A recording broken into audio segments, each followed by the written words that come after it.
Assalamualaikum warahmatullahi wabarakatuh. Halo teman-teman semuanya, apa kabar? Mudah-mudahan teman-teman dalam keadaan sehat walafiat, sadar lahir dan batin.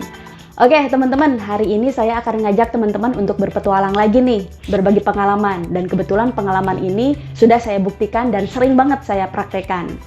Hari ini saya akan mengajak teman-teman untuk berbagi sebuah ilmu yang sakti, yang sangat aplikatif, tapi juga efeknya sangat luar biasa, yaitu sebuah ilmu yang bernama quantum modeling, ada juga yang menyebutnya coping reality atau ilmu ngemat.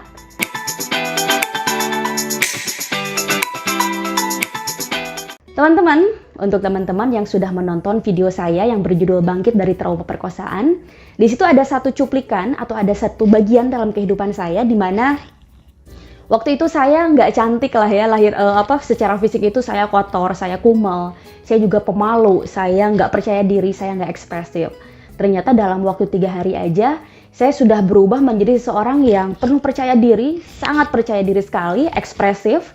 Kemudian saya juga berani bermimpi besar, saya juga berani berdandan ya, pakaian-pakaian yang sangat feminin, yang sangat atraktif gitu dibanding dengan yang sebelumnya. Tahun lalu saya dikasih buku e-book karya dari teman saya sendiri, namanya Roshid Gede Prabowo. Beliau memberikan buku tersebut. Setelah saya baca-baca, saya baru sadar gitu, ini yang sering saya lakukan, bahkan dari belasan tahun lalu saya sering lakukan nih. Ternyata ini ada sebuah ilmu kajiannya teman-teman. Jadi, yang dimaksud dengan coping reality adalah di mana kita mengcopy persona atau keunggulan-keunggulan dalam diri seseorang ya, keunggulan-keunggulan tertentu, kita download, kita ambil personanya, keunggulannya ke dalam diri kita untuk menjadi realitas yang ada dalam diri kita, teman-teman.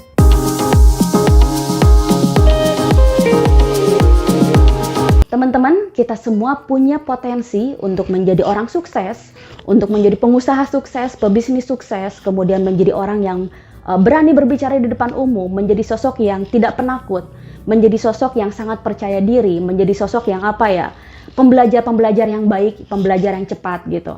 Tetapi biasanya banyak yang harusnya dominan ya, sifat-sifat yang penuh dengan pemberdayaan diri ini, menjadi meredup, menjadi melemah karena biasanya ada dari pengkondisian lingkungan gitu. Bisa dari bulian masyarakat, omongan-omongan yang tidak memberdayakan, atau bisa juga dari pola asuh ketika dia masih kecil. Nah, karena setiap orang itu punya search power atau punya sumber daya untuk menjadi sukses sama seperti orang lain, ada satu ilmu yang bisa membuat semua itu membuat muncul ya dengan cara coping reality. Nah, si coping reality ini teman-teman, kita bisa misalkan nih, kita pengen sukses seperti Tung Desem Waringin. Kita pengen menjadi sukses seperti misalkan siapa ya pengusaha mungkin, Bob Sadino atau siapapun. Nah, dengan coping reality ini teman-teman, kita mendownload, kita mengambil energi atau DNA keunggulan terbaik dalam orang tersebut ya, di bagian-bagian tertentu kita ambil ya dengan cara ya pihak luar itu sebagai trigger aja, karena kita sudah punya sebetulnya search power tersebut. Jadi ibaratnya kalau korek api atau pemantik ya, kita tidak akan pernah mengeluarkan apinya sebesar apa, sepowerful seperti apa, kalau tidak ada trigger, tidak ada hentakan yang begitu keras sampai memercikan sebuah api gitu, yang akhirnya memicu api yang lebih besar. Nah, jadi si coping reality ini sebetulnya hanya trigger aja, karena search powernya itu sudah ada gitu dalam diri kita. Kita tinggal mencontoh dari pihak lain aja, teman-teman. Misalkan kayak saya yang udah dulu ya, yang saya ceritakan itu. Sebetulnya ada ceritanya, teman-teman. Jadi dulu saya lihat iklan parfum Calvin Klein, pemerannya itu, modelnya itu Scarlett Johansson. Iklannya itu hitam putih, dan saya suka banget bagaimana Scarlett dia menarik perhatian seorang laki-laki, namanya Trent Ford ya, dia model, ganteng banget gitu. Saya sampai download videonya. Dan saking saya sukanya dengan pembawaan diri yang Scarlett Johansson lakukan di situ, saya sampai terinspirasi, saya pengen kayak dia. Jadi dulu saya teman-teman sampai cara menggerakkan tubuh saya, memainkan rambut, cara berjalan, cara tersenyum, cara berbicara, cara menggerakkan mata, mengerlingkan dan sebagainya. Saya akan berpura-pura bahwa saya adalah Scarlett Johansson. Sampai Facebook saya dulu itu namanya Rennie Johansson gitu. Kalau ingat itu jadi ketawa, lucu juga soalnya. Jadi saya pengen banget seperti Scarlett Johansson, dan dalam waktu 3 hari saya bisa berubah menjadi sosok yang yaitu percaya dirinya saya serap, kemudian kecantikannya saya serap gitu, kepintarannya dia berbicara di depan umum, menarik perhatian laki-laki, menarik perhatian umum ya, itu saya serap gitu, dan itu sangat efektif dengan cara tersebut. Lebih singkat daripada saya harus berguru kepada seseorang, misalkan ikut sebuah kelas, gimana cara agar tingkat percaya diri saya muncul dan sebagainya. Hal-hal ini juga teman-teman saya praktekkan ketika saya dulu staff biasa sama manajer saya diangkat menjadi seorang supervisor, di mana saya harus mengepalai sebuah tim. Wah, saya jangankan mengepalai sebuah tim, gimana mikir dan sebagainya, saya belum capable waktu itu. Tetapi saya saya praktekkan ini si coping reality ini. Saya ambil sebuah sosok yang saya anggap dia mampu gitu untuk menjadi seorang pemimpin yang baik, yaitu Stephen R. Covey, dan juga manajer saya gitu. Saya ambil ya leadership-nya seperti apa dan manajemennya seperti apa untuk saya memimpin sebuah tim. Kemudian saya juga praktekkan ketika saya mau praktek bahasa Inggris, teman-teman. Saya gimana caranya biar bisa mempelajari bahasa Inggris dengan cepat gitu. Jadi saya mengambil sebuah sosok dan saya terpikat dengan bagaimana Cameron Diaz, dia berbicara menggunakan bahasa Inggris dengan teman-temannya gitu di film-film yang dia perankan.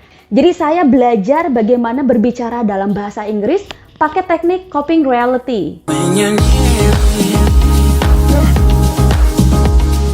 Nah teman-teman, caranya mudah banget kalau teman-teman pengen mempraktekkan ilmu ini. Cuman 2 caranya. Yang pertama teman-teman yang pertama harus menyamakan resonansi atau frekuensi dengan orang yang pengen kita ambil personanya, kita pengen ambil keunggulannya. Misalkan, saya pengen menjadi orang sesukses siapa ya, Bill Gates, Jokowi, atau siapapun ya, Prabowo. Karena leadership-nya bagus gitu ya, dia bisa memimpin dan dia bisa menghimpun massa gitu. Nah, kita harus seperti orang yang kita idolakan. Bagaimana ya, yang sudah saya ceritakan tadi. Bagaimana beliau cara berpikirnya seperti apa. Kita lihat kan kalau dia wawancara, ketika mereka ngobrol itu seperti apa. Gerak tubuhnya, cara berpikirnya, bagaimana mereka mengeluarkan pendapatnya. Bagaimana mereka bagaimana mereka menggunakan pakaian dan sebagainya. Teman-teman, cara menyamakan resonansi adalah dengan mengikuti pola yang mereka lakukan gitu. Nah, cara yang kedua, teman-teman, ini teman-teman harus pilih bagian mana aja yang teman-teman pengen sukai dari orang tersebut. Teman-teman cukup ambil bagian mana saja yang pengen teman-teman ambil. Misalkan Raffi Ahmad nih, wah dia kaya raya, keren ya, bisnisnya banyak banget gitu. Teman-teman pengen pilih aja dari Raffi Ahmad, gue pengen ambil sisi entrepreneurnya karena usaha dia banyak yang lancar misalkan, investasi dia banyak. Pelajari hal-hal tersebut. Atau dari sosok Raffi Ahmad, gue pengen belajar gimana caranya menjadi entertainer yang baik, menjadi influencer yang baik gitu. Karena teman-teman, kalau teman-teman tidak memilih misalkan dari Raffi Ahmad, teman-teman plak Raffi Ahmad semua. Kenapa? Tidak boleh semua. Karena kalau enggak, yang buruknya pun teman-teman akan download. Karena yang sudah mempraktekkan ilmu ini teman-teman, akhirnya banyak yang dulunya dia tidurnya normal, jam 9, jam 10 sudah tidur, jam 5 bangun, jam 6 bangun. Untuk tidur itu tiba-tiba dia jadi seneng begadang, susah untuk tidur, dipaksa-paksa tidur susah. Dia bisa tidur itu jam 3, dia bisa tidur itu jam 2. Ternyata sosok yang sedang dia copy realitasnya seneng begadang. Ada juga yang tiba-tiba kok aku punya gangguan pencernaan karena ternyata orang yang sedang kita download realitasnya juga memiliki masalah dengan pencernaan gitu teman-teman. Jadi kita harus berhati-hati juga, makanya dengan 2 cara tadi ya. Yang pertama, samakan resonansi atau frekuensi. Dan yang kedua, pilih bagian unggul tertentu yang hanya pengen kita ambil keunggulannya aja.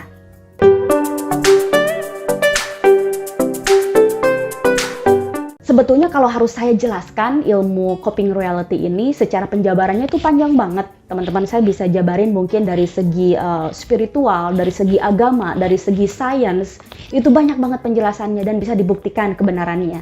Cuman kalau saya jelasin panjang lebar, videonya bisa panjang. Saya sarankan kalau teman-teman mau lebih tahu lagi, lebih detail lagi, teman-teman bisa menghubungi Rosid Gede Prabowo Di situ nanti ada penjelasan secara logis dan non logis dan juga lebih panjang lagi. Teman-teman nanti bisa hubungi nomor atau kontak person yang nanti saya jelaskan mungkin di bagian akhir video ini. Silakan teman-teman praktek, laporkan kepada saya lewat komentar atau lewat email atau lewat DM Instagram, Facebook dan sebagainya, terserah. Laporkan kepada saya apakah sudah berhasil atau enggak. Oke teman-teman, terima kasih sudah menonton video ini. Semoga bermanfaat. Wabillahi taufiq wal hidayah. Wassalamualaikum warahmatullahi wabarakatuh. Salam perubahan.